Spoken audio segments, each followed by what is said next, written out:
Hi traders, welcome to another episode.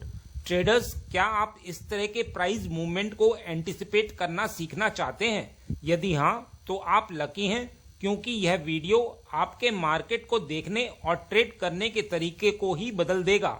तो आज इस वीडियो में हम आपको बताने जा रहे हैं कि कैसे बैंक और प्रोफेशनल ट्रेडर्स की तरह ट्रेड करें, और बहुत सी वॉल्यूम स्प्रेड एनालिसिस स्ट्रेटेजीज भी शेयर करने जा रहे हैं, जिससे आप रिवर्सल ट्रेड तो कैच करेंगे ही, और साथ ही साथ नेक्स्ट कैंडल क्या बनेगी वह भी प्रिडिक्ट कर पाएंगे। तो हमेशा की तरह अपना सहयोग देने के लिए लाइक बटन को हिट करिए, जिससे कि हम आपके लिए और भी वीडियो लाते रहें। और यदि आप नए हैं और कई एडवांस ट्रेडिंग नॉलेज प्राप्त करना चाहते हैं तो हमारे चैनल को सब्सक्राइब करें।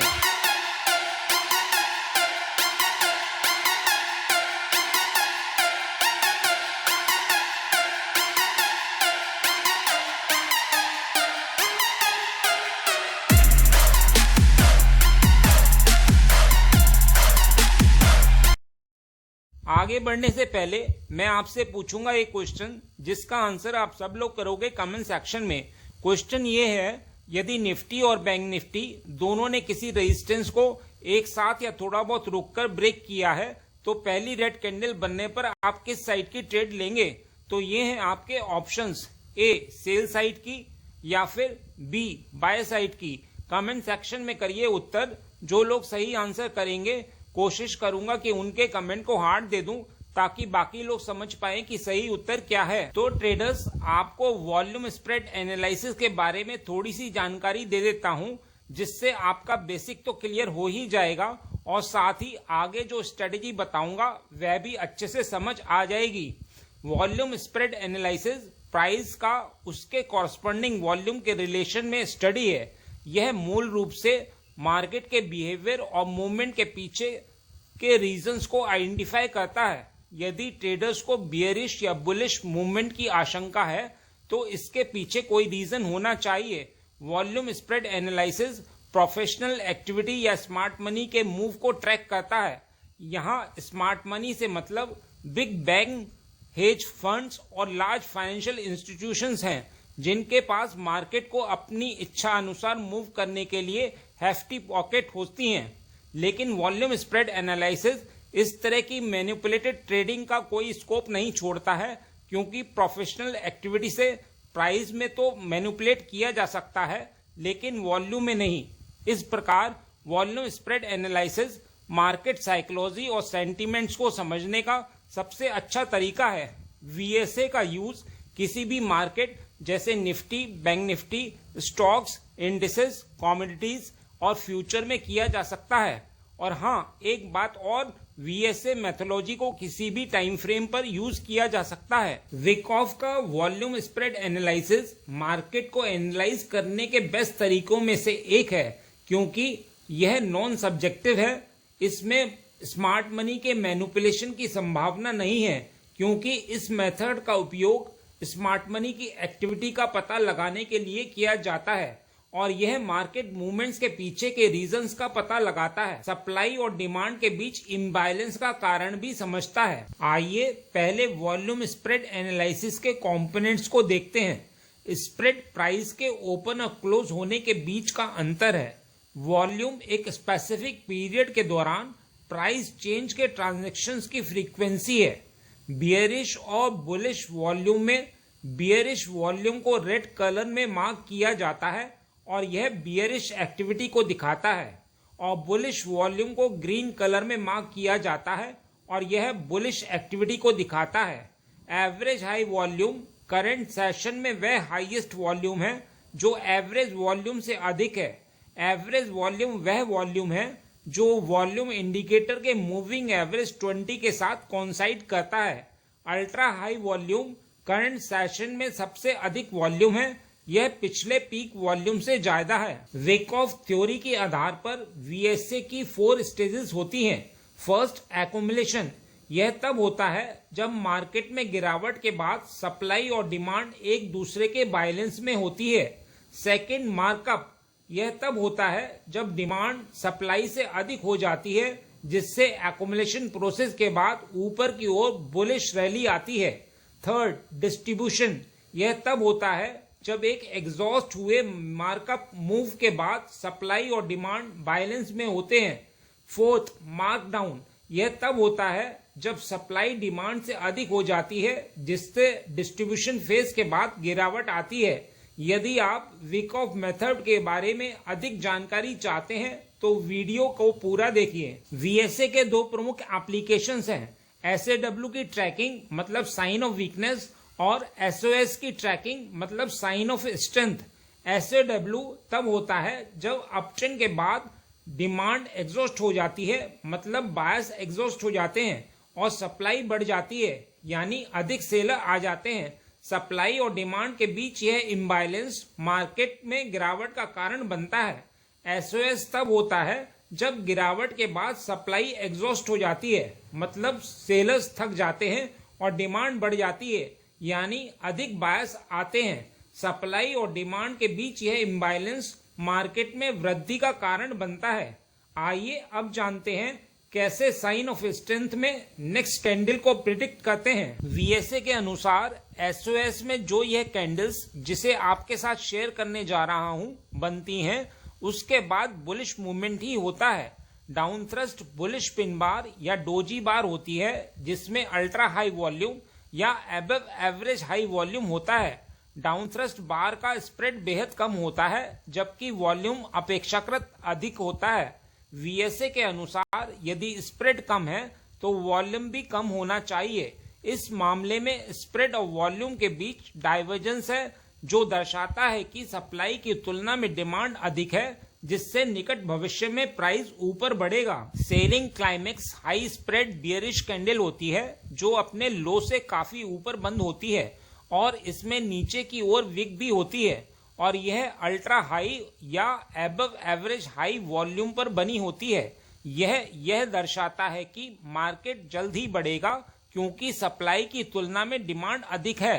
सेलिंग क्लाइमेक्स में नीचे की ओर एक विक भी होती है, जिसका साइज कैंडल के बॉडी साइज का लगभग 25 से 50% होता है। Bearish effort less than bearish result, यह हाई स्प्रेड बियरिश कैंडल होती है, जिसका स्प्रेड पिछली कैंडल के स्प्रेड से बड़ा होता है, लेकिन इसका वॉल्यूम पिछली कैंडल के वॉल्यूम से कम होता है। वीएसए के अनुसार यदि कोई एफर्ट नहीं किया गया है तो रिजल्ट भी नहीं होना चाहिए। प्राइस और वॉल्यूम के बीच यह असहमति डिमांड को बढ़ाती है और सप्लाई को कम करती है, जिससे भविष्य में मार्केट में वृद्धि होगी। यहाँ एफर्ट यानी वॉल्यूम नहीं किया गया है, लेकिन रिजल्ट यानी स्प्रेड है। Bearish effort greater than bearish result, यह लो स्प्रेड बियरिश कैंडल होती है, जो पिछली कैंडल के स्प्रेड से कम होती है, लेकिन इसका वॉल्यूम पिछली कैंडल के वॉल्यूम से अधिक होता है। इस मामले में वॉल्यूम और प्राइस के बीच असहमति होती है, जिसके कारण डिमांड सप्लाई से अधिक हो जाती है और निकट भविष्य में प्राइस बढ़ जाता है। यहाँ एफर्ट यानी वॉल्यूम किया गया है, लेकिन कोई रिजल्ट यानी स्प्रेड नहीं निकला। नो सप्लाई बार, यह एक लो स्प्रेड बियरिश कैंडल होती है, जिसमें नीचे की ओर विक होती है, जिसका वॉल्यूम पिछली दो कैंडल्स के वॉल्यूम से कम होता है। नो सप्लाई बार का मतलब है कि सप्लाई की कमी है और डिमांड सप्लाई पर हावी हो रही है, जिससे भविष्य में प्राइस बढ़ेगा। इस बात का ध्यान रखिएगा कि नो सप्लाई बार कंटिन्यूएशन सिग्नल है, ना कि रिवर्सल सिग्नल। कोई भी नो सप्लाई बार तभी इफेक्टिव होती है जब वह बुलिश मोमेंटम के बाद बनती है या ट्रेंड की डायरेक्शन में साइन ऑफ स्ट्रेंथ के बाद बनती है। सीडो डाउन थ्रस्ट, यह बुलिश पिन बार या डोजी बार होती है, जिसका स्प्रेड कम होता है और जिसका वॉल्यूम पिछले दो कैंडल्स के वॉल्यूम से कम होता है। इससे पता चलता है कि कोई सप्लाई नहीं है या सप्लाई की कमी है। सप्लाई में कमी का मतलब है कि डिमांड सप्लाई पर हावी हो जाएगी, जिससे निकट भविष्य में प्राइस बढ़ेगा। इस बात का ध्यान रखिएगा कि pseudo down thrust continuation signal है, ना कि reversal signal. Pseudo down thrust तभी इफेक्टिव होती है जब वह बुलिश मोमेंटम के बाद बनती है या ट्रेंड की डायरेक्शन में साइन ऑफ स्ट्रेंथ के बाद बनती है। सीडो इनवर्स डाउन थ्रस्ट, यह एक इनवर्स बुलिश पिन बार या डोजी बार होती है जिसमें कम स्प्रेड होता है और इसका वॉल्यूम पिछले दो कैंडल्स के वॉल्यूम से कम होता है। इससे पता चलता है कि कोई सप्लाई नहीं है या सप्लाई की कमी है। सप्लाई में कमी का मतलब है कि डिमांड सप्लाई पर हावी हो जाएगी जिससे निकट भविष्य में प्राइस बढ़ेगा। सीडो इनवर्स डाउनथ्रस्ट कंटिन्यूएशन सिग्नल है, ना कि रिवर्सल सिग्नल। सीडो इनवर्स डाउनथ्रस्ट तभी इफेक्टिव होती है जब वह बुलिश मोमेंटम के बाद बनती है या ट्रेंड की डायरेक्शन में साइन ऑफ स्ट्रेंथ के बाद बनती है। इनवर्स डाउनथ्रस्ट यह इनवर्स बुलिश पिन बार या डोजी बार होती है जो कम स्प्रेड वाली होती है और अल्ट्रा हाई या एबव एवरेज हाई वॉल्यूम पर बनती है। वीएसए के अनुसार यदि स्प्रेड कम है तो वॉल्यूम भी कम होना चाहिए। इस मामले में स्प्रेड और वॉल्यूम के बीच असहमति है जो दिखाता है कि सप्लाई की तुलना में डिमांड अधिक है जिससे निकट भविष्य में प्राइस बढ़ेगा। फेल्ड एफर्ट सेलिंग क्लाइमेक्स यह सेलिंग क्लाइमेक्स का वेरिएशन है जिसमें नीचे की ओर रिजेक्शन विक नहीं होती है। इसका स्प्रेड पिछली कैंडल्स की तुलना में अधिक है और इसका वॉल्यूम भी पिछली कैंडल्स की तुलना में अधिक होता है, लेकिन अगली कैंडल बुलिश होती है जो बियरिश एफर्ट को पूरी तरह एब्जॉर्ब कर लेती है। आइए अब जानते हैं कैसे साइन ऑफ वीकनेस में नेक्स्ट कैंडल को प्रिडिक्ट करते हैं। वॉल्यूम स्प्रेड एनालिसिस के अनुसार साइन ऑफ वीकनेस में जो ये कैंडल्स जिसे आपके साथ शेयर करने जा रहा हूं बनती हैं उसके बाद बियरिश मूवमेंट ही होता है। अपथ्रस्ट बियरिश पिन बार या डोजी बार होती है जिसमें अल्ट्रा हाई वॉल्यूम या एबव एवरेज हाई वॉल्यूम होता है। अपथ्रस्ट बार का स्प्रेड बेहद कम होता है जबकि वॉल्यूम अपेक्षाकृत अधिक होता है। वीएसए के अनुसार यदि स्प्रेड कम है तो वॉल्यूम भी कम होना चाहिए। इस मामले में स्प्रेड और वॉल्यूम के बीच डायवर्जेंस है जो दर्शाता है कि डिमांड की तुलना में सप्लाई अधिक है जिससे निकट भविष्य में प्राइस नीचे गिरेगा। Buying climax high spread bullish candle होती है जो अपने हाई से काफी नीचे बंद होती है और इसमें ऊपर की ओर विक भी होती है और यह अल्ट्रा हाई या एबव एवरेज हाई वॉल्यूम पर बनी होती है। यह दर्शाता है कि मार्केट जल्द ही गिरेगा क्योंकि डिमांड की तुलना में सप्लाई अधिक है। बाइंग क्लाइमेक्स में ऊपर की ओर एक विक होती है जिसका साइज कैंडल बॉडी साइज का लगभग 25 से 50% होता है। Bullish effort less than bullish result यह हाई स्प्रेड बुलिश कैंडल होती है जिसका स्प्रेड पिछली कैंडल के स्प्रेड से बड़ा होता है लेकिन इसका वॉल्यूम पिछली कैंडल के वॉल्यूम से कम होता है। वीएसए के अनुसार यदि कोई एफर्ट नहीं किया गया है तो रिजल्ट भी नहीं होना चाहिए।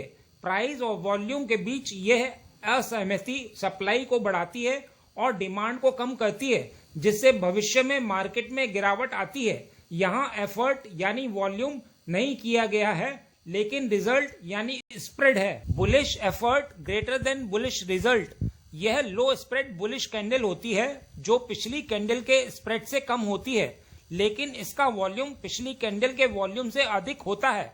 इस मामले में वॉल्यूम और प्राइस के बीच असहमति होती है जिसके कारण सप्लाई डिमांड से अधिक हो जाती है और निकट भविष्य में प्राइस गिर जाता है। यहाँ एफर्ट यानी वॉल्यूम किया गया है लेकिन कोई रिजल्ट यानी स्प्रेड नहीं निकला। नो डिमांड बार यह एक लो स्प्रेड बुलिश कैंडल होती है जिसमें ऊपर की ओर विक होती है जिसका वॉल्यूम पिछली दो कैंडल्स के वॉल्यूम से कम होता है।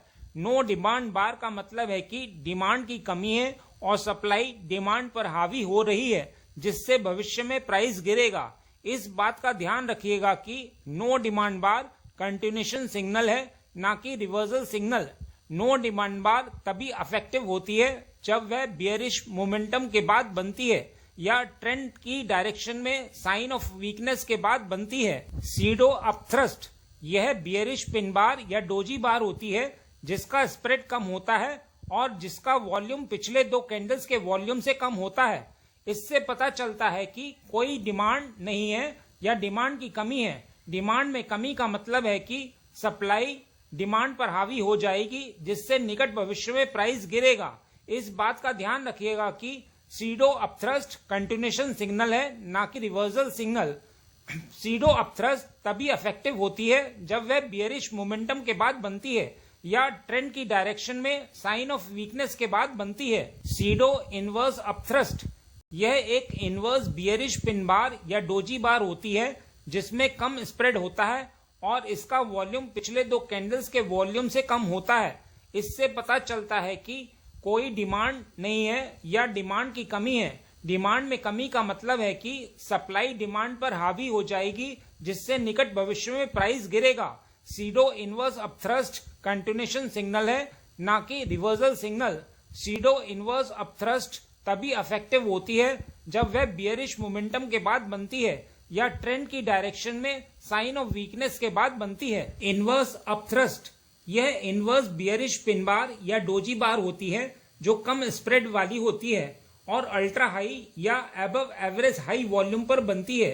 वीएसए के अनुसार यदि स्प्रेड कम है तो वॉल्यूम भी कम होना चाहिए। इस मामले में स्प्रेड और वॉल्यूम के बीच असहमति है जो दिखाता है कि डिमांड की तुलना में सप्लाई अधिक है जिससे निकट भविष्य में प्राइस गिरेगा। फेल्ड एफर्ट बाइंग क्लाइमेक्स यह बाइंग क्लाइमेक्स का वेरिएशन है जिसमें ऊपर की ओर रिजेक्शन विक नहीं होती है। इसका स्प्रेड पिछली कैंडल्स की तुलना में अधिक होता है और इसका वॉल्यूम भी पिछली कैंडल्स की तुलना में अधिक होता है, लेकिन अगली कैंडल बियरिश होती है जो बुलिश एफर्ट को पूरी तरह एब्जॉर्ब कर लेती है। तो ट्रेडर्स, मैं उम्मीद करता हूं कि आपको एहसास हो गया होगा कि वॉल्यूम स्प्रेड एनालिसिस एक बहुत पावरफुल टेक्निक है जो मार्केट के ट्रू सेंटीमेंट और ऑर्डर फ्लो को उजागर करती है। बस इतना ही इस वीडियो में। उम्मीद करता हूं इस वीडियो में दी गई जानकारी आपके लिए उपयोगी रही होगी। यदि हाँ तो लाइक बटन को हिट करिए और यदि आप नए हैं तो चैनल को सब्सक्राइब करिए। मिलते हैं नेक्स्ट एपिसोड में।